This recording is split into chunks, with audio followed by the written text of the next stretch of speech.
बिस्मिल्लाहिर्रहमानिर्रहीम, अस्सलाम वालेकुम जी। मैं नजमुल हसन बाजवा हूँ।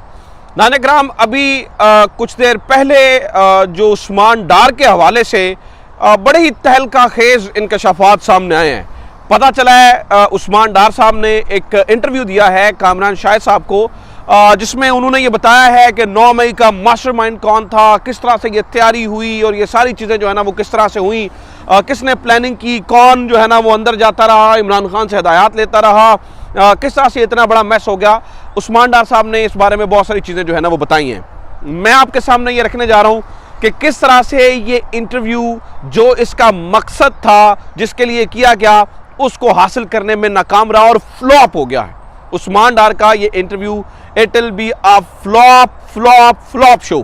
किस तरह से किस तरह से जो लोग जो है ना वो इसके ऊपर कमेंट कर रहे हैं और कैसे ये फ्लॉप शो है, ये मैं आपके सामने रखने जा रहा हूँ। लेकिन सबसे पहले सुन ले हुआ क्या हुआ। ये है कि कुछ देर पहले हमारे एक जादुई एंकर हैं कामरान शाहिद साहब, जो चीज़ किसी के पास नहीं पहुंचती है वो उन तक पहुंच जाती है।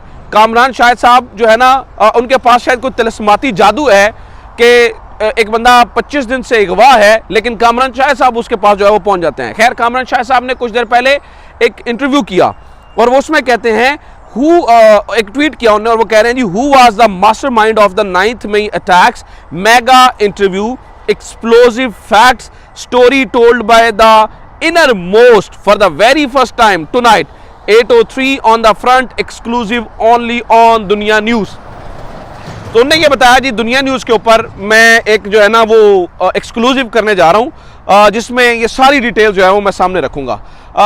उस्मान डार ने क्या कहा वो किस तरह से ये सारा फ्लॉप है, ये बताने से पहले मैं आपको थोड़ा सा कामरान शाहिद साहब के बारे में बताना चाहता हूँ। कामरान शाहिद साहब पिछले लंबे अरसे से आपको पता है जो लाइन ले रहे हैं, और किसके कहने पे ले रहे हैं ये सबको मालूम है, मेरे बताने की ज़रूरत नहीं है। ये कामरान शाहिद साहब वही शख्स हैं, जब अरशद शरीफ मरहूम की पोस्टमार्टम रिपोर्ट आई थी तो वो अभी घर वालों को भी नहीं मिल रही थी, डॉक्टर्स घर वालों को भी नहीं दे रहे थे, लेकिन कामरान शाहिद साहब को दे दी गई थी कि जाए इसके ऊपर प्रोपेगेंडा करें और अपनी जो है ना वो प्रोपेगेंडा करके तफसीलात जो है वो सामने रखें। यही कामरान शाहिद साहब पिछले 25 दिन से नामालूम मुकाम पर मौजूद गुमशुदा जो है ना वो उस्मान डार साहब के पास अचानक तिलस्माती तौर पर पहुँचते हैं और उनका इंटरव्यू कर लेते हैं। उस्मान डार साहब की वालिदा एक प्रेस कॉन्फ्रेंस की उन्होंने उससे पहले, और उन्होंने कहा कि ना मेरे बेटे को कम से कम ये राइट दिया जाए कि वो अदालत के अंदर उसे पेश कर दें। उनकी वालिदा को नहीं पता, उस्मान डार की वालिदा को नहीं पता उस्मान डार कहाँ थे, लेकिन कामरान शाहिद साहब को जो है ना वो पता था कि वो कहाँ पर थे। तो यानी कि कामरान शाहिद साहब, अगर मैं इन नटशेल कहूँ तो काफ़ी तिलस्माती किस्म के लोग बंदे हैं, काफ़ी जादूगर किस्म के बंदे हैं, और ये जो जादूगरी है ये आप सबको मालूम है कि इनके पास जो है वो कहां से आती है। So come to the point, Kamran Shahid sahab को शायद ये असाइनमेंट दी गई कि आप इसको करें, और कामरान शाहिद साहब उसको अपनी जो है ना वो स्टोरी बना रहे हैं। अब जो कुछ उस इंटरव्यू में है वो मैं आपके सामने रख देता हूं कि उस्मान डार ने पहले क्या कहा। उस्मान डार साहब कह रहे हैं, 9 मई के वाकयात की प्लानिंग चेयरमैन पीटीआई की ज़ेरे सदारत ज़मान पाक में हुई। सबसे पहला पॉइंट ये है।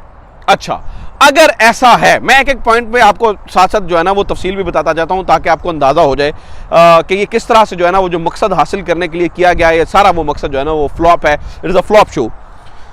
उस्मान डार साहब ये कह रहे हैं कि 9 मई के वाकयात की प्लानिंग चेयरमैन पीटीआई की ज़ेरे सदारत ज़मान पाक में हुई। अगर ऐसा ही है, अगर वाकई ज़मान पाक में इसकी जो है ना वो प्लानिंग हुई, तो सबसे पहला सवाल ये है कि उस्मान डार गुमशुदा होने से पहले तक, जब तक उस्मान डार जो है ना वो गुमशुदा नहीं हुए, उससे पहले तक इस मौक़िफ़ पर क्यों कायम रहे, क्यों इस मौक़िफ़ पर जो है ना वो डटे रहे कि नहीं इमरान खान ने जो किया वो सही किया, बल्कि उनका भाई अभी तक जो है वो डटा हुआ है। नंबर 2, चेयरमैन पीटीआई की गिरफ्तारी की सूरत में हसास तंसीबात को निशाना बनाने की हिदायत दी गई। अगर ऐसा था और हसास तंसीबात को टारगेट करने का निशाना था, तो क्या उस्मान डार साहब एक मुहिब्बे वतन पाकिस्तानी नहीं है? कोई भी मुहिब्बे वतन पाकिस्तानी इस बात की प्लानिंग नहीं कर सकता है कि हसास तंसीबात को निशाना बनाया जाए, और अगर किसी ने की है तो वो ऑब्वियसली वो कौम का मुजरिम है। तो अगर उस्मान डार साहब को ये पता था कि वो कोई जो है ना वो निशाना बनाया जा रहा है और उसकी प्लानिंग है, तो क्या वो बजाते खुद कौमी मुजरिम हैं इस काम में? जवाब है, उस्मान डार अगर ऐसा ही है तो फिर पहले क्यों डिफेंड कर रहा था? तो उस्मान डार से बेचारे से मुझे हमदर्दी है, ऑब्वियसली वो जो सूरत हाल से गुजरा है उसका सभी को जो है ना वो अंदाज़ा है। इसके अलावा उन्होंने कहा जी, जो सबसे बड़ी स्टेटमेंट है, अक्टूबर 2022 में लॉन्ग मार्च जनरल आसिम मुनीर की बतौर आर्मी चीफ की तैनाती रोकने के लिए किया गया। यानी कि जो लॉन्ग मार्च जो है वो किया गया, उसका मकसद ये था कि आर्मी चीफ की तैनाती रोकी जाए। हालांकि आपको पता है कि इमरान खान ने वहीं पर खड़े होकर कहा था कि हम जो है ना वो इस काम में रुकावट नहीं डालेंगे। आपको पता है कितने लोग ये कह रहे थे कि आप आगे जाएं, लेकिन इमरान खान ने कहा था कि हम नहीं जाएंगे। फिर उन्होंने कहा 9 मई हमलों का मकसद फौज पर दबाव डालकर जनरल आसिम मुनीर को ओहदे से हटाना था। If this is the point, तो DGISPR बजाते खुद ये कह चुके हैं कि फौज के अंदर कोई भी ऐसी चीज नहीं थी। DGISPR ने ऑन द रिकॉर्ड कहा है कि फौज के अंदर कोई ऐसी चीज नहीं थी। ना ही फौज, जिन लोगों को हमने सजाएं दी उनसे अनजाने में जो गलती हुई, यानी कि प्लान करके नहीं, तो लिहाजा फौज के अंदर ऐसा कुछ नहीं था। अगर उस्मान डार साहब सच में ये समझते हैं तो उस्मान डार साहब झूठ बोल रहे हैं, और अगर उनसे जबरदस्ती गुलवाया जा रहा है, कहलवाया जा रहा है, तो फिर जो है ना वो अल्लाह ताला उनके हक में बेहतर करे। चेयरमैन PTI ने गिरफ्तारी से बचने के लिए वर्कर्स की जहन साजी की। जुडिशल कम्प्लेक्स इस्लामाबाद और जमान पार्क में जो कुछ हुआ उसी जहन साजी का नतीजा था, और हसास तंसीबात को निशाना बनाने की हिदायत खुद चेयरमैन PTI ने की थी। अब आ जाते हैं इस पॉइंट के ऊपर, इससे क्या होगा। Now this is important. नाज़रीन इकराम, अभी आप मोबाइल खोलिए और सोशल मीडिया पर जाइए, इससे क्या जो अचीव करना चाह रहे थे कि वो हल हो जाएगा, यानी कि अवाम को लगेगा आपके ख्याल से कि उस्मान डार सच बोल रहे हैं। आप इस वक्त जाके अपने किसी भी सोशल मीडिया अकाउंट पर देखिए। मैं इसे क्यों कह रहा हूं कि it's a flop show. 99% of the people are saying कि ये हम इसके ऊपर बिलीव नहीं करते जो उस्मान डार कह रहे हैं। आप सोशल मीडिया देखिए और देखिए कि किस तरह से वो कह रहे हैं 99% of the people are saying कि हम इसके ऊपर जो है ना वो बिलीव नहीं करते। नंबर 2, नाज़रीन इकराम, ये बहुत इंपॉर्टेंट है जो मैं अब आपके सामने जो है ना जो पॉइंट जो है ना वो रखने जा रहा हूँ, वो ये है कि क्या कामरान शाहिद साहब ने ये पूछा उस्मान डार से क्या आप कहाँ गायब थे? क्या वो ये कह रहे हैं कि मैं अपनी मर्जी से जो है ना वो गया हुआ था? क्या वो ये कह रहे हैं कि जनाब मुझे अपनी मर्जी से जो है ना वो इधर उधर भागा हुआ था?